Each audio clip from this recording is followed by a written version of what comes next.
Good afternoon, everybody. My name is Dr. Christopher and I'm the owner of Align Life Chiropractic and Natural Health Center here in Asheville, and we are coming at you live here at the showroom of the amazing Attile Masson. I want to say thanks to Sean, Laura, and Patrick for having me out today.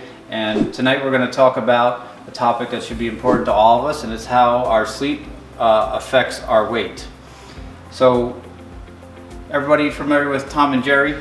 Right, we all kind of know Tom and Jerry, right? The cat chases the mouse and never gets them.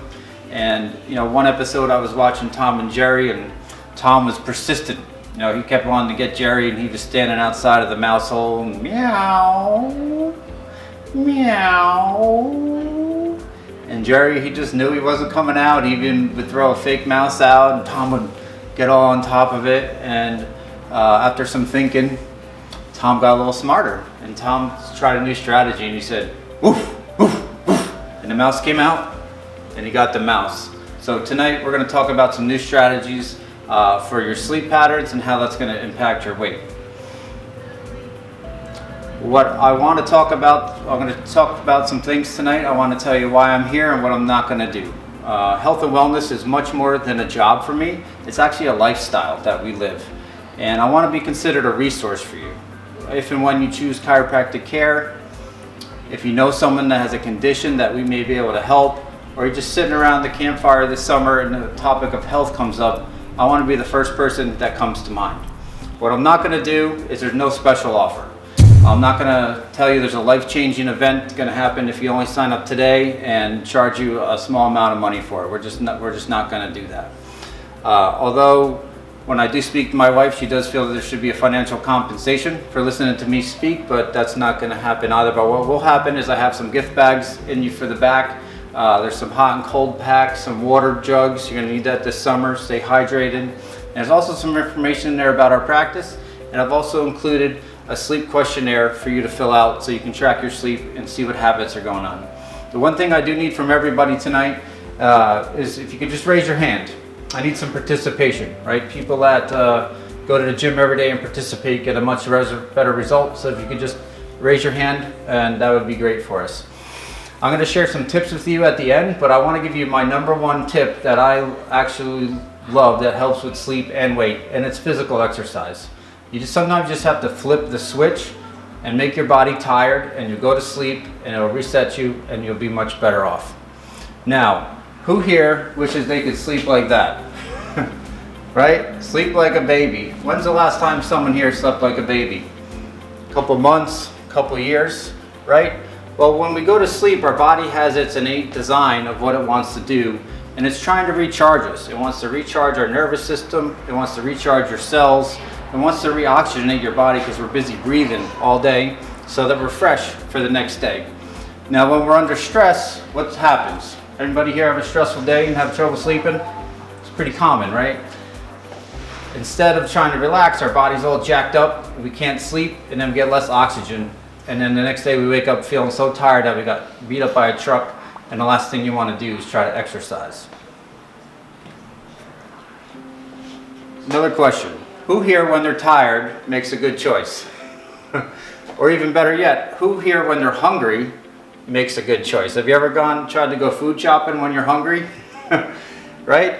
The last time I checked, late night TV, there was definitely not a commercial for a salad or a juice bar, right? Everything is for some kind of diet pill, some kind of fast food restaurant, and even now they got prescription drug commercials on there to make you float away through the weeds of the grass and everything like that.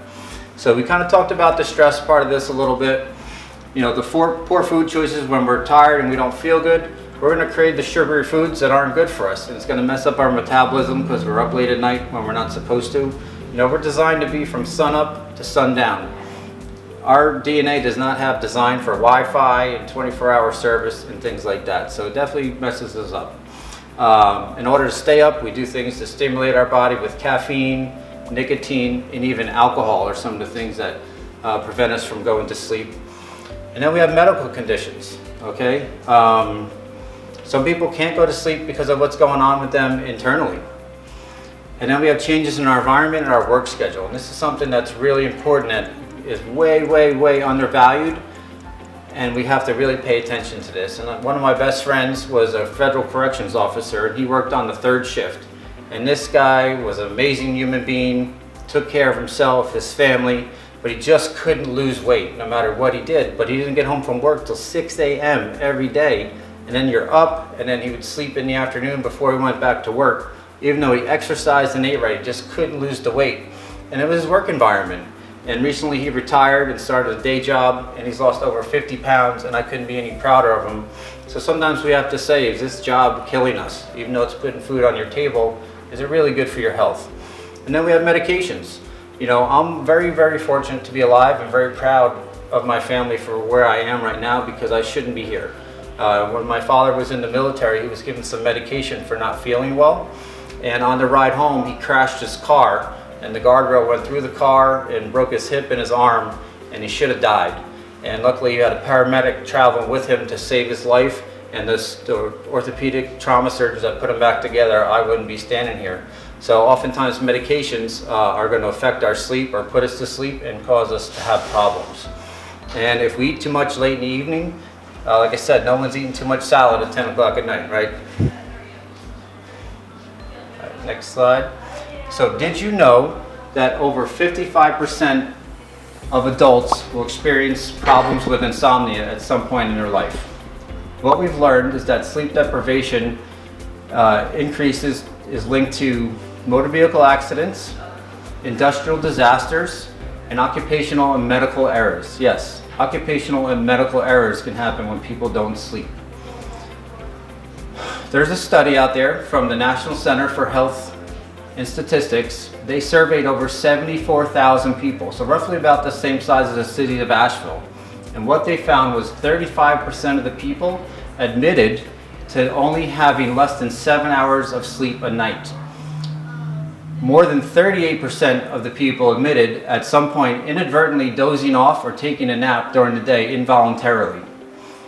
Almost 5% of the people admitted to falling asleep or nodding while sleeping. So if you add up those numbers, that's 80%. 80% of 74,000 people have a sleep problem, and they're driving home from work when your kids are on the road. They're performing surgery on you in the morning after they've been up all night. 80%. So this just doesn't affect yourself, it affects your neighbors and everyone you love and care about. And we have to share this information with them if we're going to make a change in our society. We're not meant to be nocturnal. So there's some consequences of being sleep deprived. We have definitely a decrease in production, concentration, alertness, never mind memory, energy, and reaction time. You know, what's important when you're driving when a little kid darts in front of you is that reaction time.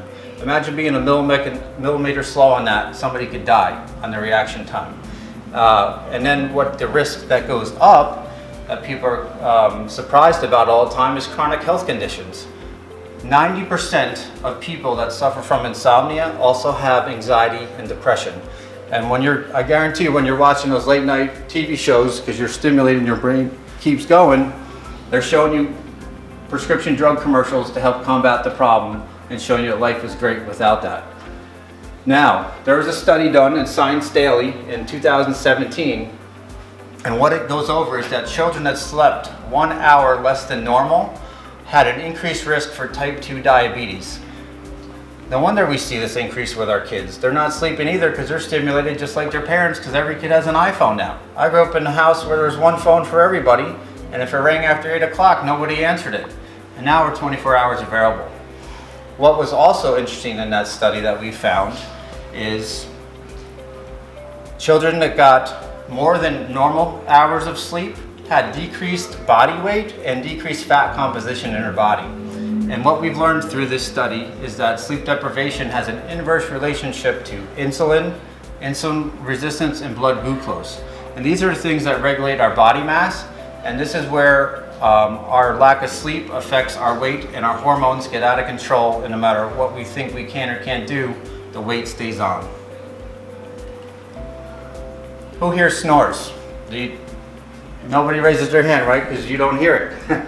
Whose partner here knows somebody that snores? Yes, thank you, and thank you. It sounds like a buzzsaw going off in your room now, doesn't it? But not to the person that's snoring. The issue is that snoring is a symptom of a more severe condition called sleep apnea. Sleep apnea is a continual blockage of your airways while you're sleeping. It often is undiagnosed and untreated, and it could lead to complications that are fatal, like a heart attack.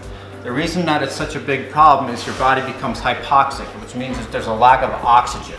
When we go to sleep at night, we lose 4% of our oxygen. So if you're walking around during the day and have sleep apnea, and then you lose 4% at night, your brain wants to keep waking you up or you're gonna die. And never mind the cognitive and behavioral complications that follow with such a situation like that. What even makes sleep apnea a bigger problem is people have a weak diaphragm, so your diaphragm expands and contracts when you breathe. It's so weak that they have to have a device that breathes for them, and it's called a continuous positive air pressure device, a CPAP, and it breathes for them because their diaphragm is so weak. And who gets affected by this? It could be thin people, it could be people that are overweight. It's a silent killer. And there's a couple ways we can know what's going on. Some people have congenital problems. They have a thin throat and palate that impacts that. Other people have a mineral deficiency. So they're deficient in some minerals like calcium, selenium, and silica, and their throat cartilage loses its constitution and it acts like a whoopee cushion, and the air just leaks out like that. And other people, just because of their sheer mass of their weight, compresses it and they don't breathe right. And we'll talk about some options for that. Later on, people consider chiropractic. You need to have a curve in your neck that's going to allow a good airway. Some people, it's simple as that. Other people we mentioned have the mouth obstruction, so dentists can make a fitting. And other people that's more severe need to get a sleep study and sometimes need to live with the CPAP if it's a congenital problem, if the other modalities don't clear that up. Now, the magic question. I get this 100 times a day. How much sleep do we need? It's a great question. Basically, babies need a lot more sleep and adults need a lot less. But there's one fallacy that I do want to clear up, and it's that older adults need less sleep than other adults, and that's just simply not true. So we can see here on the chart, newborn babies, it's not uncommon for them to sleep about 16 to 18 hours. I'm sure that makes moms in here very happy, right? When the babies sleep through the night like that. And when our kids go off to kindergarten and they branch out on their own, they're going to sleep a little less. I think kindergarten, we all can learn really, really well from kindergarten because they had nap time. You brought your blankie in and you took a nap in the afternoon. And there's other countries that do that, and we tend to work through our lunch and not honor those rest periods that we do need. School-age kids are going to lead a little less at 10 hours, and then usually a healthy adult is 7 hours or more is what we're going to need.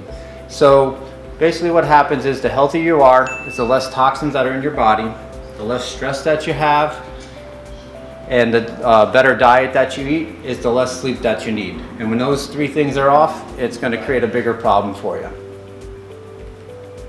So if you or someone you know is troubling sleep and with their weight, please text the number 828-2121. I have plenty more information, some other presentations and information that I'd like to share with everybody. And as I told you earlier, my gift to you is sharing some situations here. So we run a referral-based practice here in Asheville, and I had a new client come in for a complimentary consultation just yesterday. It's a health and wellness practitioner here in town, and we were talking about sleep, and they were like, I just can't wake up early. I'm afraid of being tired all day. And I was like, okay, maybe that's true. What time do you get up? 8 o'clock. And I'm like, well, that's interesting. There's not a lot of tension at 8 o'clock. And I'm like, what time do you stay up till? I'm like, usually 12 o'clock. And we all know, everybody should laugh in here, but after 10 o'clock, nothing good happens, right? That's what our parents always told us, even as teenagers, we wanted to stay up late. And when I asked her, like, what's the problem with getting up early? And she's like, it's just so quiet, and then I'm afraid to be tired all day. I was like, well, what if you woke up and worked really hard and exercised and made yourself so tired that you were passed out at 9 o'clock? So physical exertion, whether it be cardiovascular or exercise, is a great way to reset the switch very easily for yourself, and it'll change your sleep cycle tremendously because you're going to make yourself tired. Sometimes we can't sleep because we're not tired enough or we're not burning off enough energy. And that's also causing us to be heavy in our life. This is my favorite thing to do. I learned this as a martial arts class student. As a kid, I had chronic asthma and allergies. I had so much medication in me, my mom used to call me the monster because I just would run laps around the house with my heart beating and puking, and it was just terrible, but I couldn't sleep at night. And my body was just always hot. My family called me the hot water bottle eater and everyone wanted to sleep with me in the winter, but in the summer, the house couldn't get cool enough, so they would constantly find me sleeping on the floor. Wherever the floor was cool, I could cool down, and they would trip on me and be like, hey, what's going on? And the one thing that really helped me was this technique. When I was 19 years old, I learned it in Tai Chi Qigong class, was to do gratitudes. So I recommend to people in our practice that have sleep problems to start sleeping on your stomach. It helps put the pressure on your diaphragm, which actually makes it stronger, which we need, and also helps you relax. And you start with dinner. Be like, hey, I'm grateful for the dinner I had. I'm grateful for my family that I ate the dinner with. I'm grateful to be here at Atelier Masan today to hear this valuable information. I'm grateful for the lunch I had, the beautiful sunshine that rose up this morning in Asheville. By the time you get to the morning, you're going to be passed out, and your energy is going to sink right in, and you'll get a really, really good night's sleep. We've talked about this in some of the other talks, and I'm going to reiterate this small, but we have to turn the TV off. You can't have these lights, the graphics blazing at you, and then try to go to bed 10 minutes later. So give yourself a good 2-hour window, and definitely keep the TV out of your bedroom. Your bedroom should be for sleeping and not for entertainment, and definitely not for work. We impressed this in the last talk. You don't want to have a laptop in your bed working, because your brain's going to trick your bedroom for work rather than rest, and it's going to disrupt it. And believe it or not, if you look at social media things, they're designed to go like a wheel, right? If I wanted a little baby to go to sleep, side to side, right? Moms, side to side. I don't take them and shake them up and down. So when you look at things like Facebook or Instagram that roll like this, you could roll till the sun comes up, because your brain gets stimulated, you forget to eat, and it's gonna really mess up your sleep hormones, okay? And eliminating caffeine, caffeine has an 8-hour effect. So I recommend people, if they wanna have the caffeine, have it in the morning. We talked about reducing the sugar, and some people need a little bit of a sleep aid. So, I often get, how does what we talk about tonight relate to what we do in our practice? It's a very simple answer. In our practice, we focus on a structural correction. And if you have a structural misalignment in your spine, that's going to affect how you sleep and how you function. And it's going to create an abnormality. And the reason how we find that abnormality is through our comprehensive structural correction exam, which consists of 4 parts. We actually do a spinal motion images, so we see your spine moving live, motion. Then we do an infrared analysis, so we want to see how much stress the nervous system is under, and that allows us to see the change after you get an adjustment, and also lets us know when and when not to adjust you.